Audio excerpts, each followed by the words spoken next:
பத்திரங்கள் வாங்கப்பட்டது. மொத்தமே 23,000 பத்திரங்கள் தான். இது ஒரு 29 கிளைகள் தான் இதை வந்து கையாளுறாங்க.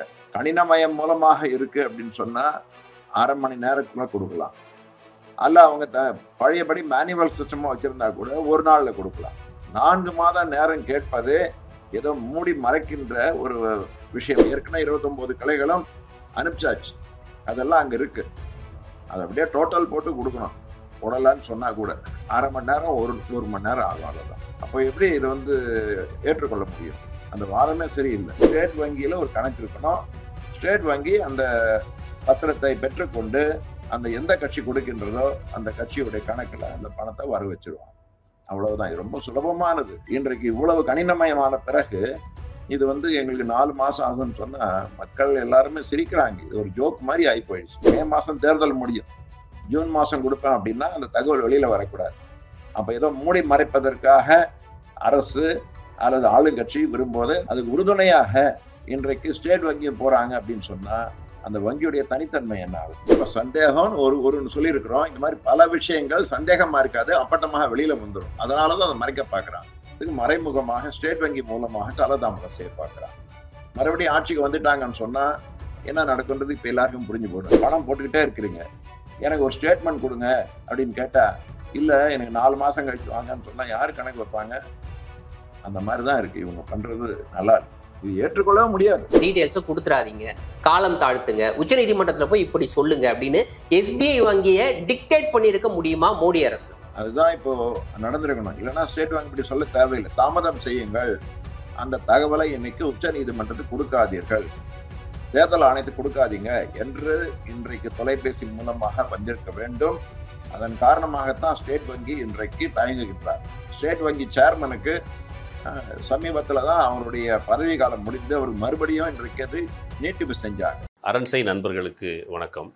அரண்சை ஊடகம் சுயேட்சையாக இயங்குவதற்காகவே உருவாக்கப்பட்டது. நாம் செய்கிற வேலை உண்மையிலேயே மக்களுக்காக செய்கிறோம் என்பதை நீங்கள் நம்பினால், வாய்ப்பு இருந்தால் இந்த ரேசர் பே கியூஆர் கோடுக்குள்ளே நீங்கள் வந்து அதை ஸ்கேன் பண்ணி எங்களுக்கு உங்களால் இயன்றதை விருப்பம் இருந்தால் ஆதரவு தெரிவிக்கலாம். வணக்கம், இது அரண்சை. நான் ஹசீஃப். இன்று நம்மோடு அகில இந்திய வங்கி ஊழியர்கள் சங்கத்தினுடைய பொதுச் செயலாளர் CH வெங்கடாச்சலம் இணைந்திருக்கின்றார். அவரை வரவேற்போம். வணக்கம் சார். வணக்கம். உச்சநீதிமன்றம் வந்து ஒரு மிக முக்கியமான உத்தரவை வந்து கடந்த மாதம் பிறப்பிச்சாங்க. அதாவது தேர்தல் பத்திரம் தொடர்பான வழக்கு, அதை ரத்து செய்ய வேண்டும்னு கிட்டத்தட்ட ஒரு 6-7 ஆண்டுகளாக நடைபெற்ற வழக்கு. அந்த வழக்குல இறுதியாக தேர்தல் பத்திரங்கள் செல்லாது, ஏன்னா அது வந்து வெளிப்படைத்தன்மை அற்றது, கான்ஸ்டிடியூஷனுக்கே எதிரானது அப்படின்னு சொல்லி அந்த உத்தரவு பிறப்பிச்சாங்க. அதனோடு கூட சேர்ந்து ஒரு மிக முக்கியமான உத்தரவு, இந்த தேர்தல் பத்திரங்களை கையாண்ட பாரத ஸ்டேட் வங்கி SBI வங்கி யார் யாருக்கெல்லாம் வந்து இந்த பத்திரங்கள் விநியோகிக்கப்பட்டது, யாரெல்லாம் வாங்கினாங்க, அந்த கட்சியினுடைய பெயர், அந்த பத்திரத்தை வாங்கின நபருடைய பெயர், இந்த ஒட்டுமொத்த பட்டியலையும் வந்து தேர்தல் ஆணையத்திடம் கொடுக்க ஒரு உத்தரவு பிறப்பிச்சாங்க. அது குறிப்பிட்ட டைமும் கொடுத்தாங்க. ஆனா அந்த குறிப்பிட்ட நாளுக்குள் எங்களால் அந்த தகவலை தர முடியாது அப்படின்னு இன்னைக்கு SBI வங்கி மீண்டும் உச்சநீதிமன்றத்தை நாடி இருக்கு. இதற்கு மேலும் 4 மாத கால அவகாசம் கேட்டிருக்கிறாங்க. இதுதான் ரொம்ப முக்கியமான ஒரு விஷயம். இப்ப முதல்ல உங்கள்கிட்ட நான் முன்வைக்கக்கூடிய இந்த கேள்வி, SBI வங்கி வைத்திருக்கக்கூடிய இந்த வாதம் நியாயமா? நீங்க இதை எப்படி பார்க்கறீங்க? நியாயமே கிடையாது. காரணம், ஒரு வங்கி என்று சொன்னா அந்த வங்கி வாடிக்கையாளர்களுடைய அனைத்து கணக்குகளும் இன்றைக்கு கணினமயம் மூலமாக பதிவாகின்றன. ஆகவே எல்லாமே வங்கி தெரியும். அப்போ இது வந்து இன்றைக்கு மிக குறைந்த அளவுல தான் இந்த நடவடிக்கைகள், பத்திரங்கள் வாங்கப்பட்டிருக்கு. மொத்தமே 23,000 பத்திரங்கள் தான். அதனுடைய தகவல் அனைத்துமே வங்கியில இருக்கு. இது வந்து ஒரு 29 கிளைகள் தான் இதை வந்து கையாளுறாங்க. இந்த எல்லா பேங்க்லயும் பிரான்ச்ல போய் கிளைகள்ல இந்த பத்திரத்தை வாங்க முடியாது. அப்போ அதை எடுப்பதற்கு கணினமயம் மூலமாக இருக்கு அப்படின்னு சொன்னா 1/2 மணி நேரத்துக்குள்ள கொடுக்கலாம். அல்ல அவங்க பழையபடி மேனுவல் சிஸ்டமா வச்சிருந்தா கூட ஒரு நாள்ல கொடுக்கலாம். 4 மாத நேரம் கேட்பது ஏதோ மூடி மறைக்கின்ற ஒரு விஷயமாக பார்க்கிறோம். ஆகவே ஆச்சரியமாக இருக்கு. அதே நேரத்துல ரொம்ப ஜனநாயக நாட்டுல வருத்தமாக இருக்கு. ஒரு உச்ச நீதிமன்றம் இது தவறு என்று சொல்லி அந்த தகவல் சொல்லணும்னு சொன்னா அது கொடுப்பதற்கு முடியாது, 4 மாசம் ஆகும்னு சொன்னா, இவ்வளவு இந்தியாவிலே ஒரு பெரிய வங்கி, அந்த வங்கி இந்த மாதிரி சொன்னாங்கன்னா மக்களுக்கு வங்கி மேல எப்படி நம்பிக்கை வரும்? அன்றாட கணக்குகள், கோடிக்கணக்கான கணக்குகள் மூலமாக பணத்தை கட்டுறாங்க, வாங்குறாங்க, கணக்குகள்ல எல்லாமே பதிவாகின்றது. அதை வந்து இந்த மாதிரி சொல்ல முடியாது என்று அப்படின்னா இதுல ஏதோ ஒரு அரசியல் இருக்கு. சரி, இப்போ நீங்க சொல்வது போல எளிதாக கொடுத்து விடலாம் அப்படின்றது உங்களுடைய கருத்தாக இருக்கு. நீங்களே சொல்லும்போது சொன்னீங்க, இந்தியா முழுவதும் இருக்கக்கூடிய 29 கிளைகள், SBI வங்கியினுடைய 29 கிளைகள் வந்து இந்த தேர்தல் பத்திரத்தை கையாண்டிருக்காங்க அப்படின்ட்டு. அப்ப எல்லாருக்கிட்டையும் இன்னொரு கேள்வி எழும்.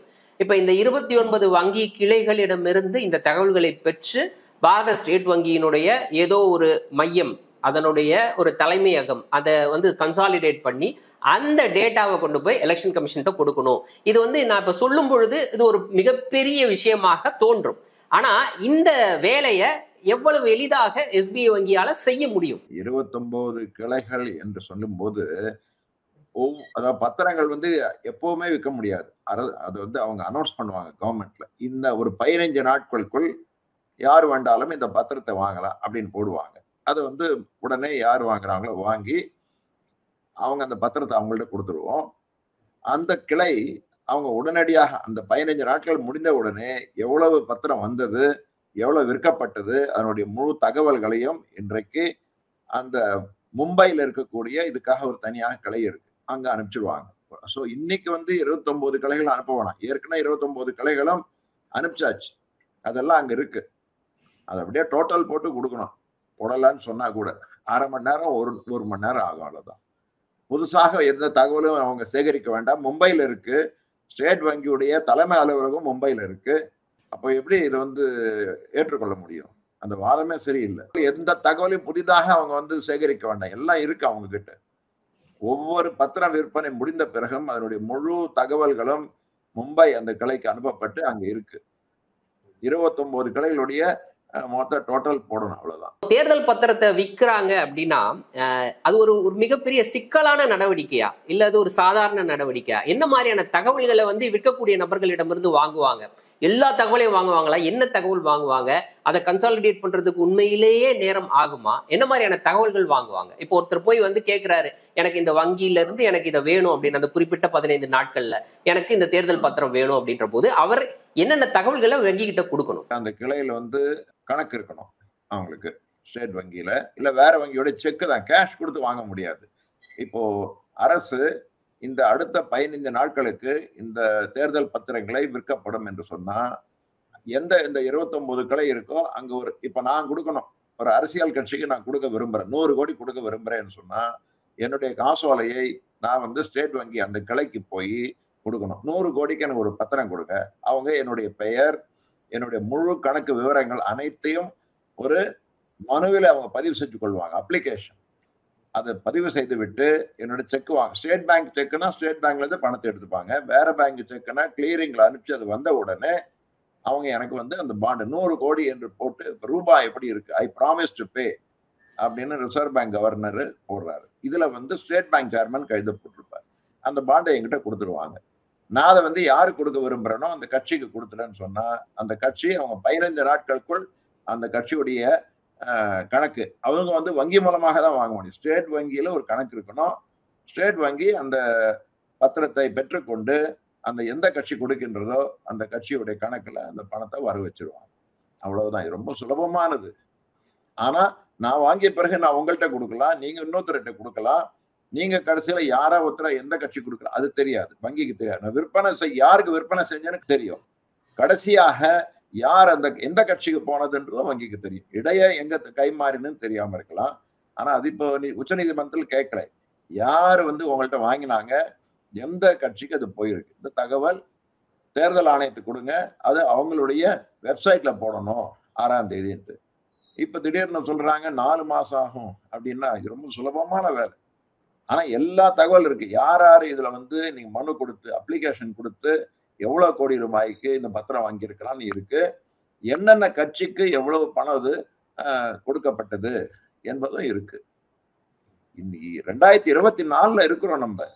இன்றைக்கு இவ்வளவு கணினமயமான பிறகு இது வந்து எங்களுக்கு 4 மாசம் ஆகும்னு சொன்னா மக்கள் எல்லாருமே சிரிக்கிறாங்க. இது ஒரு ஜோக் மாதிரி ஆகி போயிடுச்சு. இந்திய ஜனநாயகம் பாருங்க எப்படி ஆயிடுச்சு. அதுவும் தேர்தல் முடிந்த பிறகு, மே மாசம் தேர்தல் முடியும், ஜூன் மாசம் கொடுப்பேன் அப்படின்னா அந்த தகவல் வெளியில வரக்கூடாது. அப்ப ஏதோ மூடி மறைப்பதற்காக அரசு அல்லது ஆளுங்கட்சி விரும்புவதை நம்மளால் புரிந்து கொள்ள முடியும். அதுக்கு உறுதுணையாக இன்றைக்கு ஸ்டேட் வங்கி போறாங்க அப்படின்னு சொன்னா அந்த வங்கியுடைய தனித்தன்மை என்ன ஆகுது?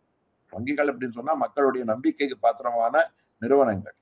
அதுவும் ஸ்டேட் வங்கி பெரிய பாரத ஸ்டேட் வங்கி, பெரிய பேங்க். அவங்களே இந்த மாதிரியாக சொல்றாங்கன்னா மக்கள் கணக்கு, இப்ப நீங்க ஒரு கணக்கு பணம் போட்டுக்கிட்டே இருக்கிறீங்க, எனக்கு ஒரு ஸ்டேட்மெண்ட் கொடுங்க அப்படின்னு கேட்டா, இல்ல எனக்கு 4 மாசம் கழிச்சு வாங்கன்னு சொன்னா யாரு கணக்கு வைப்பாங்க? அந்த மாதிரிதான் இருக்கு இவங்க பண்றது. நல்லா இருக்கு. சரி, இது முக்கியமான ஒரு விஷயத்த சொன்னீங்க. ஒரு தனிநபருடைய கணக்கோட ஸ்டேட்மெண்ட் எடுக்கிறதுக்கு எவ்வளவு கால அவகாசம் ஆகுதோ அதே அளவுக்கான கால அவகாசம் தான் இந்த ஸ்டேட்மெண்ட் எடுப்பதற்கும் ஆகுமா? அப்படிதான் சொல்றீங்களா நீங்க? ஆமா, அதாவது 23,000 பத்திரங்கள் வித்திருக்காங்க இவ்வளவு நாள்ல. 23,000 பத்திரம் கையிலேயே அடிக்கணும்னு வச்சுங்க, எவ்வளவு நேரம் ஆகும்? ஒரு பத்திரத்துடைய அந்த இதை போடுவதற்கு 1 நிமிஷம். அப்ப 23,000 நிமிஷம் ஒரே ஆள அடிச்சா கூட 23,000 நிமிஷம்னா பாத்துக்க எவ்வளவு. அது ஒரு 10 பேர்கிட்ட கொடுத்தீங்கன்னா 2,300 பத்திரங்களுடைய அந்த டீட்டெயில் அடிக்கணும். 1 மணி நேரம் ஆகும், அவ்வளவுதான்.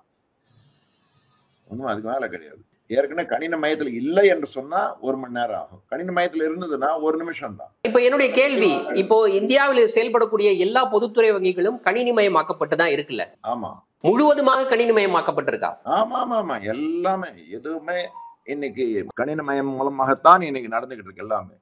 அதுதான் இவங்க பெருமையாக பறைசாற்றிக் கொள்றாங்க. நாங்க முழுமையாக கணிதமயமாக்கப்பட்டிருக்கிறோம், உடனுக்குடன் ஆன்லைன் டிரான்ஸ்பர் பண்ணிக்கலாம் பணத்தை, நீங்க பணத்தை கட்டலாம் அப்படிலாம் சொல்லும் போது இது ஏதோ கற்காலத்தில் இருக்கக்கூடிய வங்கி மாதிரி இவங்க பேசுவது எப்படி சரி? அதுவும் வெறும் 23,000 என்பது உண்மையில கோடிக்கணக்கான, பல கோடிக்கணக்கான கணக்குகளுடைய விஷயங்கள்லாம் அன்றாட அந்த வங்கியில பதிவாகுது கணின மையத்தின் மூலமாக.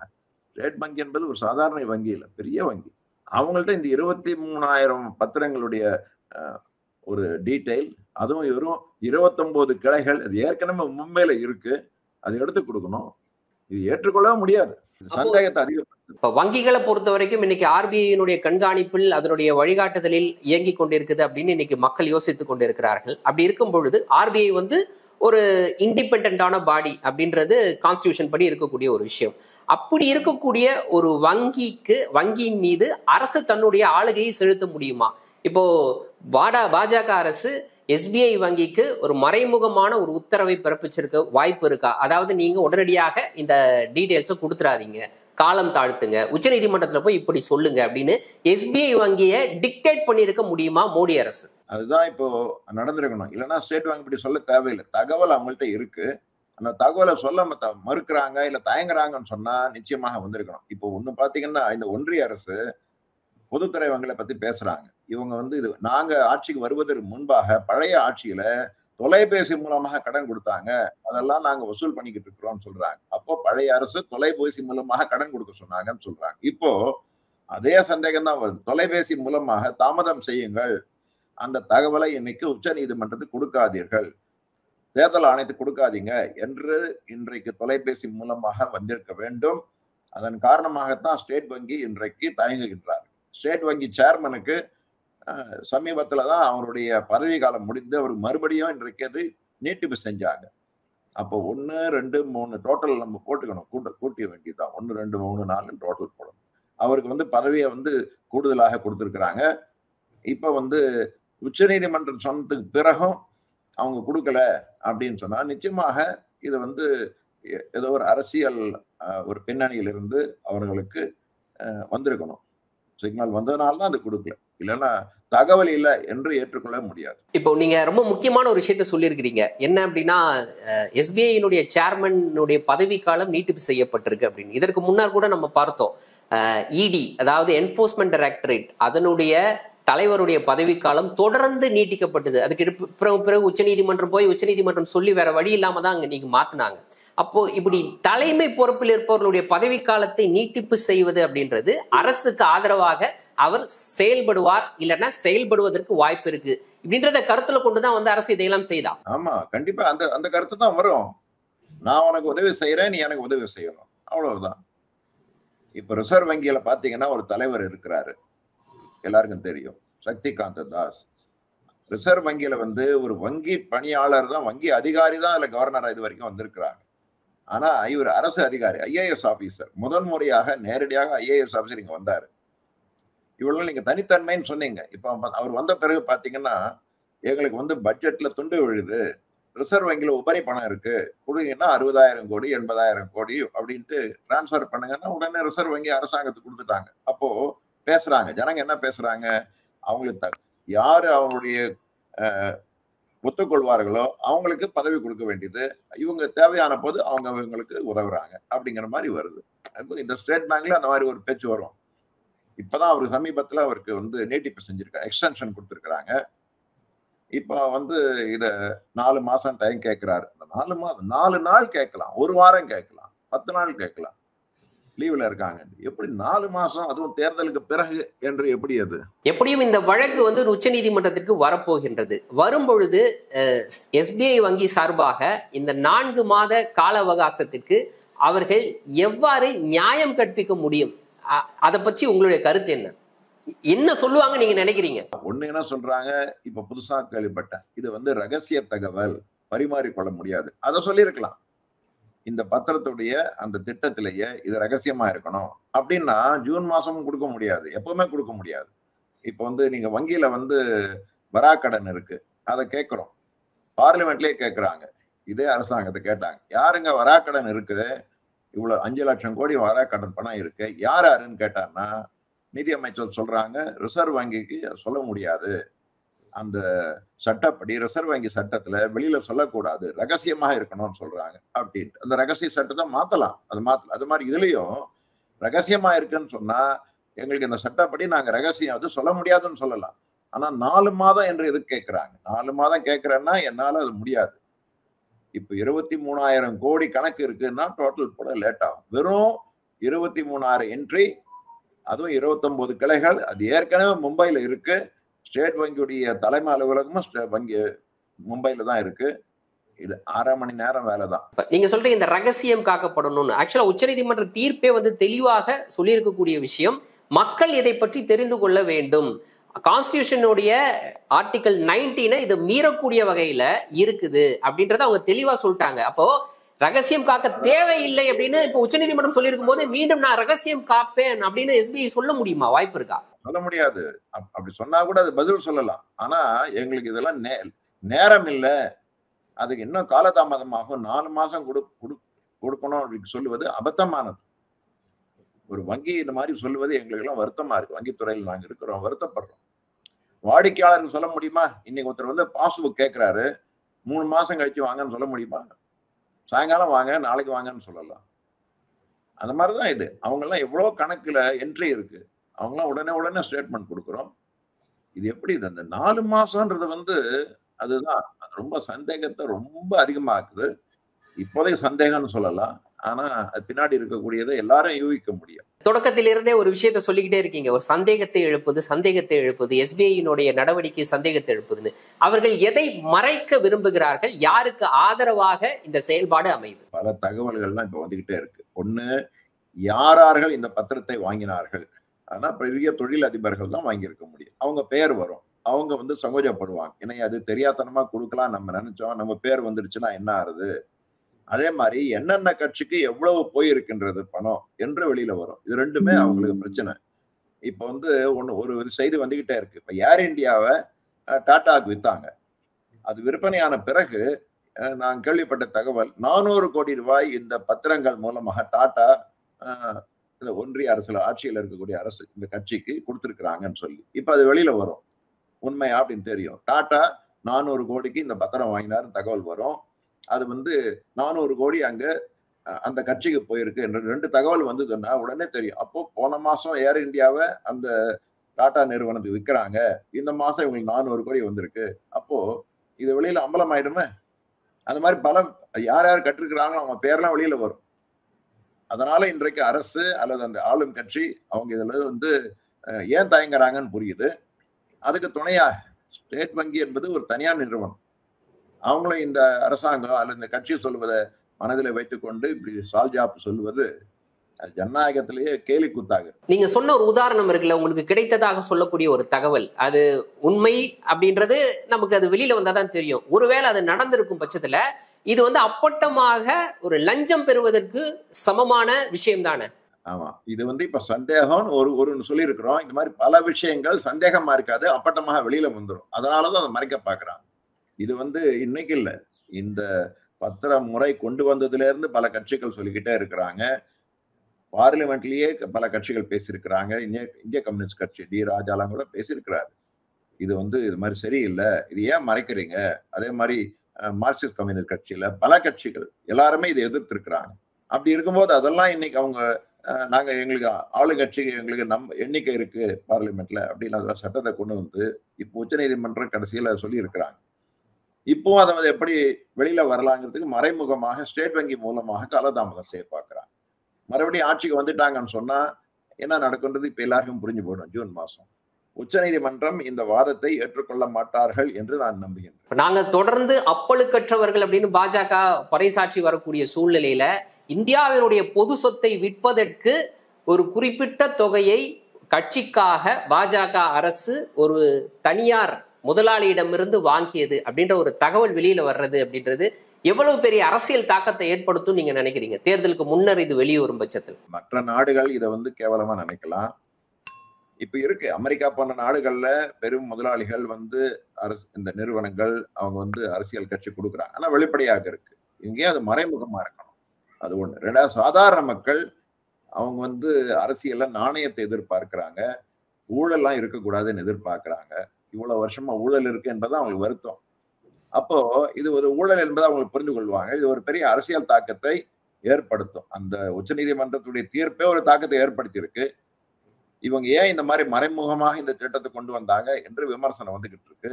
இப்ப அதை மூடி மறைப்பதற்காக முழு பூஷணிக்காய ஒரு சோத்துல மறைக்கிற மாதிரியாக ஸ்டேட் வங்கி பண்ணுவது சந்தேகத்தை அதிகப்படுத்தி இன்னும் அதிகமான சாதாரண மக்கள் அவங்க சந்தேகத்தை அதிகரித்துக் கொள்ளக்கூடிய அல்லது இந்த கட்சிக்கு எதிராக போகக்கூடிய வாய்ப்பு தான் இருக்கு. இன்றைய தினம் எங்களோடு இணைந்து பல்வேறு தகவல்களையும் கருத்துக்களையும் பகிர்ந்து கொண்டமைக்கு மிக்க நன்றி. வணக்கம். மீண்டும் ஒரு நேர்காணலில் சந்திப்போம். நன்றி நண்பர்களே.